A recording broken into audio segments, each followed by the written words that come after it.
Olá, pessoal, boa noite, bom dia, boa tarde para quem vai estar assistindo depois. Aqui é a disciplina Gestão da Tecnologia do curso de Engenharia da Produção da UFRN. Vocês tiverem algum comentário, pode abrir o microfone aí para estar fazendo alguma consideração. Eu sou o professor Júlio Rezende, vou estar falando aqui sobre gestão da tecnologia na NASA. Então, a ideia de nós falarmos desse tema é que a NASA ela teve uma contribuição importante para pensar a gestão da tecnologia. A NASA ela foi fundada em 1958, com um grande desafio de levar o homem à Lua, né? Isso foi uma das grandes motivações de criação da agência americana, né? E então ela foi fundada então, em 58, como eu disse. E então ela chegou a levar o homem à Lua, né, nas missões Apollo, né, em 1969, né? A partir de então ela teve várias missões, de 69 a 72.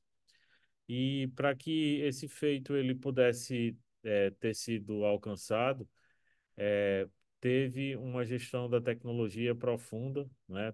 Porque eram muitos projetos e subprojetos a serem executados e a serem gerenciados, né? Para que de repente vários componentes, né, várias entregas, elas pudessem ocorrer e permitissem garantir, né, que os astronautas eles realizassem essa viagem e chegassem à Lua, né? Então a gente vai estar falando um pouco hoje sobre esse tema no contexto da disciplina Gestão da Tecnologia, né? Então a NASA então ela trouxe muitas contribuições, principalmente para a gestão de projetos também, e a gente vai abordar um pouco isso, tá? Então o que foi algumas considerações que eu pensei aqui, também em diálogo também aqui com o Chat GPT também, algumas perguntas que eu fiz. Então, assim, o planejamento meticuloso para se chegar ao espaço, né? O que podemos aprender com isso, né? Então, assim, só foi possível chegar ao espaço com um planejamento muito detalhado, né? De etapas e subetapas, né? E aí, esse planejamento, ele envolveu, né? Por exemplo, disciplina e persistência.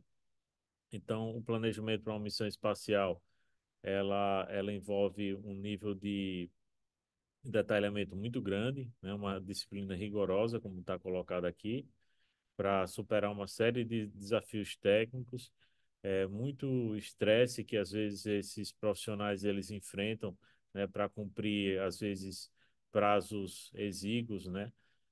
De execução desses projetos, né?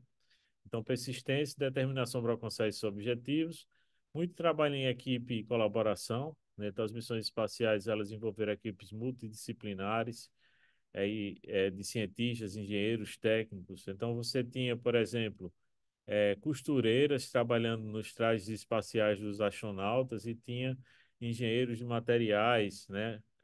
Até uma área nova da engenharia, engenharia de materiais, né? Pensando em novos materiais a serem usados para a construção dos foguetes, né? Então, você tinha equipes multidisciplinares trabalhando para alcançar esse objetivo comum, né? E também planejamento antecipado e considerando também situações de contingência também que poderiam ocorrer a partir de diferentes eventualidades aí, né? Muitas vezes até a partir do risco que esses astronautas pioneiros eles corriam nesse programa aí, né? A importância também do foco no detalhe e qualidade. Até hoje, por exemplo, nós vivemos agora em 2024, nós observamos duas missões privadas foram enviadas para a Lua e que tiveram insucesso, né, na questão do pouso. E isso mostra assim a NASA, ela já na missão que foi planejada para 69, né? é, assim, o nível de detalhe que eles já tinham naquela época, né, para que esse objetivo ele fosse alcançado, né? Também gerenciamento de risco e adversidade. As missões espaciais estão sujeitas a uma série de riscos que precisam, cada risco desse, então é necessário observar possíveis protocolos que colaborem para diminuir essas adversidades e também a importância da inovação em pensamento criativo, né? Uma coisa importante aí também que foi muito criativo em 1971, quando um dos engenheiros ele pensou em criar um veículo reutilizável, né? Que foi os ônibus espaciais, né? Que seriam então eles seriam lançados e eles seriam recuperados, né? Trazendo os astronautas de volta à Terra, né? Então isso foi pensado, foi uma ideia totalmente disruptiva em 1971. Eu tenho a impressão que o primeiro voo espacial com ônibus espacial foi em 1981. Então, em uma década, eles tiraram esse projeto de uma ideia, né, de um conceito para até chegar a um produto final, né, detalhado, né, é, com a e em execução, né? Então, acho que o ônibus espacial foi uma das grandes invenções que teve a partir dessa característica de reusabilidade. E até hoje o próprio Elon Musk, né, os foguetes da SpaceX, eles incorporam essa ideia, né, essa característica de reusabilidade, tá certo? Então isso já foi pensado em 1971 e, no meu ponto de vista, uma das grandes inovações que teve na questão da indústria espacial, né? Então, tudo o que aconteceu em relação ao desenvolvimento tecnológico é, dessas grandes realizações que ocorreram nos projetos da NASA, teve por trás disso uma complexa gestão de projetos, né? Então, muitas tecnologias pensadas para a exploração do espaço podem ser úteis para as organizações, é importante a gente pensar sobre isso. A NASA foi criada em 58 com um grande objetivo de gerenciar o programa de exploração espacial americano. Desde então, a partir do discurso famoso Robert Kennedy, o governo americano se comprometeu em ser a primeira nação a colocar um homem na Lua, e a Lua envolveu a criação e gerenciamento de projetos de grande complexidade, colaborando com técnicas de gestão de projetos que ainda hoje possuem implicações no dia a dia das organizações. Então, a NASA ela teve uma contribuição importante, criando manuais, criando técnicas referentes à gestão de projetos, né? Então, e a Lua envolveu a criação e gerenciamento de projetos de grande complexidade, colaborando com técnicas de gestão de projetos que ainda hoje são usados no nosso dia a dia. Então, é o seguinte, a gestão de projetos na NASA é uma das mais complexas e desafiadoras do mundo, dada a natureza altamente técnica e arriscada das missões espaciais empreendidas pela agência, né? Então, aqui estão algumas características, o planejamento extensivo, o gerenciamento de riscos, né? Os gerentes de projetos devem identificar, avaliar e mitigar uma ampla gama de riscos, desde falhas técnicas até eventos ambientais imprevistos. Colaboração internacional, muitas das missões da NASA envolvem colaborações internacionais com outras agências espaciais, como, por exemplo, a Agência Espacial Europeia, a Roscosmos, a agência russa, né? E isso, você trabalhar com equipes também que falam outras línguas, né, outras nacionalidades, traz ainda desafios ainda mais complexos em termos de uma comunicação eficaz. O desafio também de trabalhar com tecnologias avançadas, essas muitas tecnologias avançadas que nunca tinham sido testadas e que foram colocadas em teste nas missões espaciais da NASA, né? Então, essas tecnologias novas, né? Elas traziam também desafios porque existia muita incompreensão sobre como essas tecnologias elas iriam se comportar. Outro nível de complexidade para a gestão de projetos também é o próprio envolvimento da comunidade científica. Então, ela tinha que realizar vários estudos científicos, como, por exemplo, estudar planetas, asteroides, estrelas, né? Então, dependendo da missão, existiam objetivos científicos diferentes a serem alcançados.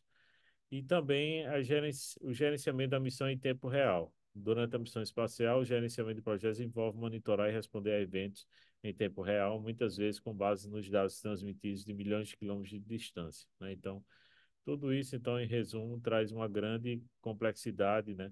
E uma perspectiva multidisciplinar para gerenciar essa variedade de aspectos envolvidos em um projeto espacial, né? Então, aqui é exemplo de como a gestão de projetos foi importante para projetos espaciais. A gente tem como grande exemplo aí o projeto Apollo da NASA, né? Então, ele foi um programa é, liderado aí pela NASA que combinou com a missão histórica de colocar o primeiro homem na Lua, em 69. A gestão de projetos desempenhou um papel crucial em todas as fases do projeto, desde o desenvolvimento inicial até a execução das missões de pouso lunar. Vocês têm algum comentário, alguma consideração aí? Tudo ok? Então, prosseguindo aqui. Então, algumas inovações advindas da exploração espacial. Então, a NASA ela desenvolveu várias técnicas de gestão de projeto ao longo das suas missões espaciais que continuam a ter implicações significativas no dia a dia. É, uma dessas ações é a questão da estrutura analítica de projetos, EAP. Ela foi a pioneira na utilização dessa técnica, né, que desagrega um projeto em partes menores e mais gerenciáveis. Essa abordagem ajuda a definição clara das responsabilidades e na identificação de tarefas específicas. Também a questão do caminho crítico, Critical Path Method, CPM, desenvolvido inicialmente pela DuPont, que era um stakeholder, né, uma parceira da NASA no desenvolvimento de tecidos, como, por exemplo, os materiais de paraquedas, né? Em colaboração com a Marinha dos Estados Unidos, durante a Segunda Guerra Mundial, o método do caminho crítico foi refinado pela NASA para garantir que o projeto Apollo fosse concluído dentro do prazo. Essa técnica é amplamente utilizada hoje para identificar as atividades críticas que afetam diretamente a linha do tempo de um projeto. Outras inovações advindas aí da exploração espacial na gestão de projetos, a questão da gestão de riscos, como a gente já teve falando aí, a gestão de riscos é uma parte crucial em um projeto, es- especialmente em empreendimentos complexos. A NASA desenvolveu abordagens robustas para identificar, avaliar e mitigar riscos ao longo do ciclo de vida do projeto, padrões de qualidade de certificação. A NASA implementou rigorosos padrões de qualidade para garantir o desempenho e a segurança em suas missões.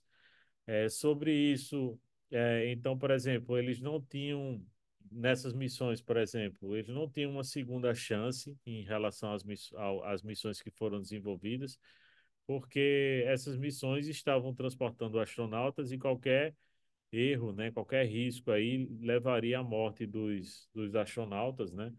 E também isso seria uma frustração, né, uma comoção nacional muito grande, né? Como futuramente teve nas missões dos ônibus espaciais, quando teve a explosão da nave Challenger e da nave Columbia, né? Então, isso é a questão dessa preocupação com esses padrões de qualidade foram muito importantes aí para garantir a segurança e a mitigação de riscos na gestão desses projetos tecnológicos aí. Também a metodologia ágil, embora a metodologia ágil não tenha sido criada pela NASA, a agência ela adotou, né, essa técnica, né, para colaborar, né, na gestão e adaptação dos projetos. Então, essas técnicas de gestão de projetos desenvolvidas pela NASA têm servido como referência para diversas organizações, contribuindo para o sucesso e eficiência em uma ampla variedade de empreendimentos, né? Aqui, como empresas e startups estão percebendo grandes oportunidades na área espacial, então a gente tem um surgimento, um florescimento do que é chamado New Space, uma nova economia espacial com grandes oportunidades de negócio, uma economia trilionária e estratégica para os países, né? Então, aqui, consideração minha, Júlio Rezende. Também empresas e startups estão percebendo grandes oportunidades na área espacial devido a uma combinação de avanços tecnológicos, redução de custos de acesso ao espaço e um aumento no interesse público pela exploração espacial. Aqui estão algumas maneiras pelas quais essas oportunidades estão sendo exploradas. Então, por exemplo, lançamento de satélites, né? O mercado de lançamento de satélites está crescendo rapidamente, principalmente também pela o caso da SpaceX, né, que tem lançado vários satélites. Também a questão da internet espacial, você tem a própria SpaceX também explorando essa tecnologia aqui. Exploração lunar e marciana, né, que existem muitas empresas e grupos de pesquisa imaginando tecnologias para dar suporte a isso.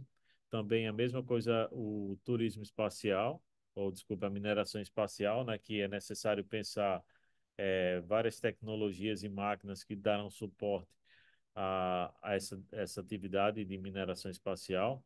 O turismo espacial, que algumas empresas já projetam a criação de hotéis espaciais também, né, e a própria empresa que é a Blue Origin, né, e a Virgin Galactic já tem levado constantemente alguns milionários, algumas pessoas afortunadas aí para o espaço, né, para uma atividade de chegar, né, à experiência de gravidade zero, né, e também aplicações comerciais de observação da Terra, né, a partir do uso de serviços satelitais, né. Então existe uma grande variedade aí de possibilidades de atuação aí na área espacial, né, na economia espacial, nesse o que é chamado também aqui de New Space, tá? Então eu vou compartilhar aqui agora alguns vídeos, né? Compartilhar aqui os vídeos que eu selecionei para estar apresentando, só um instante. Compartilhar agora.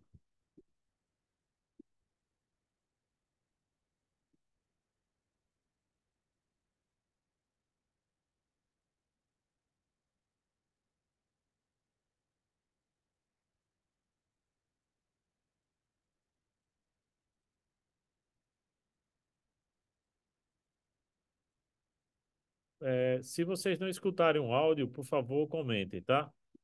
Vídeo rápido para falar sobre a NASA, o papel da NASA nos Estados Unidos, né? Que é um caso interessantíssimo. Eles chegaram a ter quase 4% do PIB de verba nos anos 60 e 70 por conta da corrida espacial, né? Só o projeto Apollo recebeu, segundo alguns cálculos que eu vi, mais de 100 bilhões de dólares do governo americano para colocar o homem na Lua. Claro, eles estavam com muito medo dos Estados Unidos, os Estados Unidos estavam com muito medo da Rússia, né? Naquela época. Mas o que eu queria chamar a atenção aqui é quanto de spin-offs, né? Quanto de tecnologias e de empresas americanas se beneficiaram disso a partir desse dinheiro público do governo americano, né? Que foi injetado na NASA. Até hoje o orçamento militar americano é da ordem de 500 bilhões de dólares. E muitas das coisas que a gente usa hoje ainda se devem a esses recursos gastos, né? Eu vi uma listinha que até deixei indicado aqui no post de blog de tecnologias que vieram daí, né? Que são filhos disso daí, né? A internet, tecnologia de GPS, o que o Google Maps usa de mapeamento, papinha de bebê que era a comida dos astronautas, e por aí vai, né?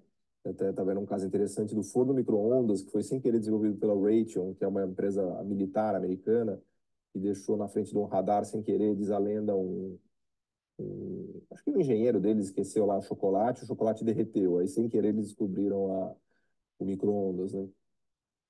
E tantas outras tecnologias que vêm disso e que depois o setor privado americano se apropria, né? E o legal dessa discussão é que a própria NASA, até hoje, quando você entra no site dela, essa foi uma dica que meu grande amigo Alberto Almeida me deu, né? Lá no próprio site da NASA, eu vou deixar a referência aqui, a gente encontra a lista de spin-offs, né? Que essas tecnologias da NASA geraram, né? Ou seja, a NASA tem a preocupação de mostrar como o dinheiro gasto na NASA pelo governo americano, né? Pelo imposto que o americano paga, como isso traz benefícios para a sociedade americana. Então, a própria NASA tem um relatório de spin-offs em que ela procura justificar para a sociedade por que faz sentido colocar dinheiro na NASA. Então, vale a pena dar uma olhada lá no site deles, e são inúmeros projetos, né?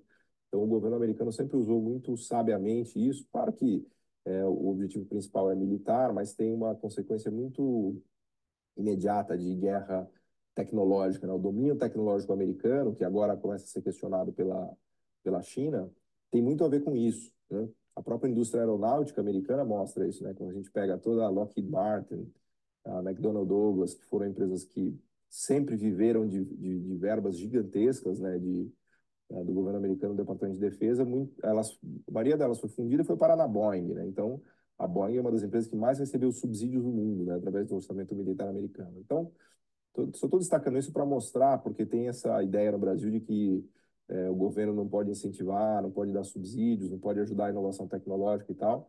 Eu estou só citando o exemplo dos Estados Unidos, mas para a China, então, é impressionante. Mesmo quando a gente olha a Alemanha, Japão, hoje em dia com a guerra contra a China, a guerra tecnológica, está deixando isso mais claro, né? Porque ficou um negócio escancarado agora com países fazendo fundos soberanos ou fundos com recursos para lutar nessa guerra tecnológica contra a China e proteger suas empresas domésticas, né? A Alemanha, recentemente, foi o caso mais recente disso, né? Então, acho que é legal a gente olhar, abrir a cabeça, né, no Brasil para esse debate, porque são questões muito relevantes para a gente, né? Obrigado. Opa, peraí, vou pegar esse cara aqui. Outro vídeo aqui também para assistir. Aqui é uma experiência em Salvador, né? Foi criado o Cimatec, que agora o Cimatec ele é uma unidade especializada na área, são novas tecnologias industriais, né? É o Centro Industrial Avançado, alguma coisa, é uma unidade especializada do Senai, né? E que eles estão trabalhando também com a parte da tecnologia aeroespacial. Então a gente vai assistir esse vídeo rápido também aí, acho que são 52 segundos, mas ele explica um pouco aqui o que é o Cimatec. Longo caminho para a cura da Covid-19. Mas quando a tecnologia e a inovação se unem à ciência, fica mais fácil vencer essa guerra. A NASA fez um convite mundial a empresas interessadas em produzir o Vital, seu ventilador pulmonar de baixo custo para tratar a Covid-19. O Cimatec foi uma das duas únicas organizações brasileiras licenciadas pela NASA e, juntamente com a Russer Brasil, desenvolveu e adaptou o aparelho às normas brasileiras, resultando no ventilador nacional Viva. Essa conquista reafirma o protagonismo do Senai Cimatec no cenário tecnológico mundial e reitera o nosso compromisso em usar a tecnologia e inovação também para salvar vidas. Senai Cimatec, pelo futuro da inovação. Aqui é um exemplo do que foi falado aí no vídeo anterior, do que é chamado de spin-off, né? São tecnologias que podem ser aplicadas, foram imaginadas para o espaço, mas que podem ser aplicadas para resolver problemas do dia a dia, que a gente depois vai estar compartilhando também o link também.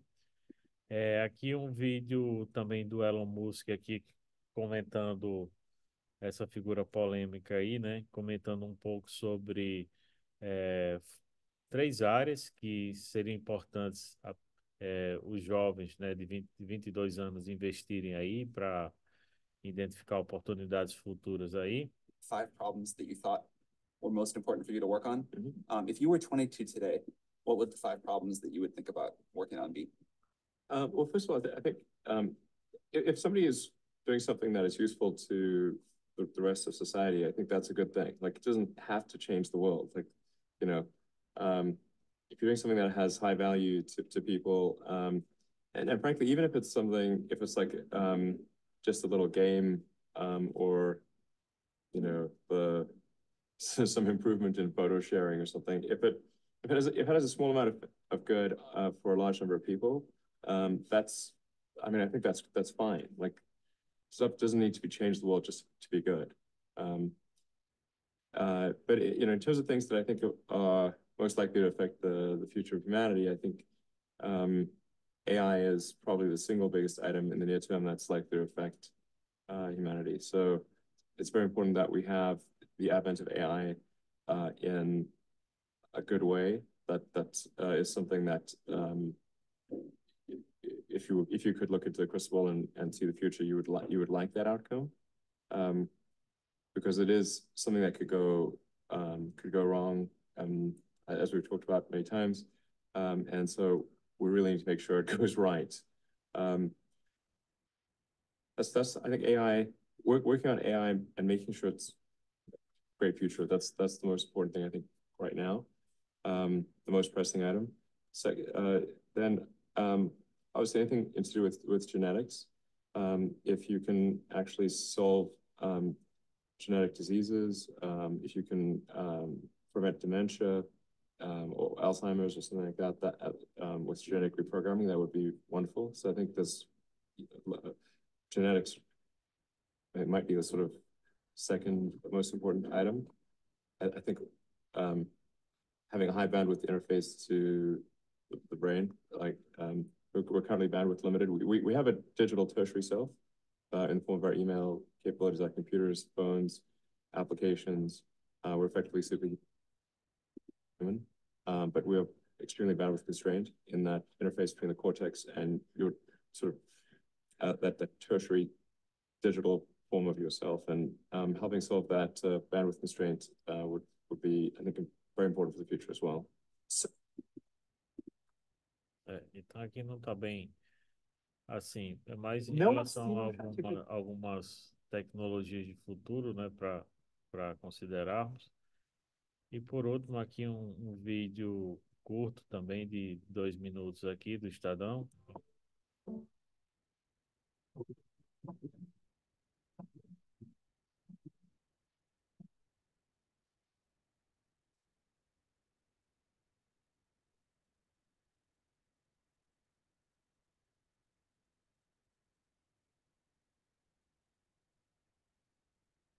Eu trabalhei na missão MSL, que a gente chama, que é o Mars Science Laboratory, que mandou o rover Curiosity para Marte.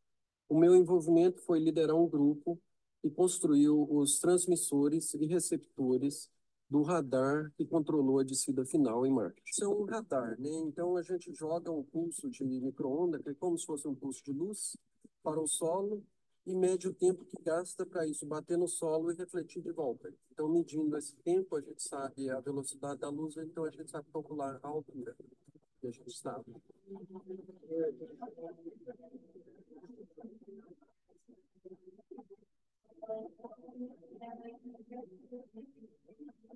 Por acaso, né, eu estava dando uma palestra no Instituto de Física da USP, em São Carlos, em maio desse ano, e uma das pesquisadoras da Embrapa foi lá assistir a minha palestra, e depois nós conversamos e ela me convidou, então, para vir aqui na Embrapa conhecer o trabalho deles, e né, o trabalho pioneiro que eles estão fazendo, que eles desenvolveram um instrumento para medidas do solo aqui, que é muito parecido com um dos instrumentos que foi para Marte e está sendo usado em Marte no momento para estudo das rochas marcianas.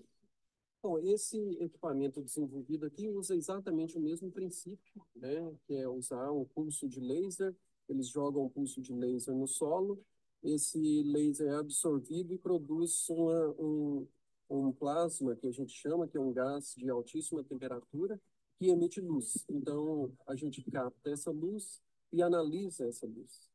Então, é a mesma técnica usada em Marte e usada aqui.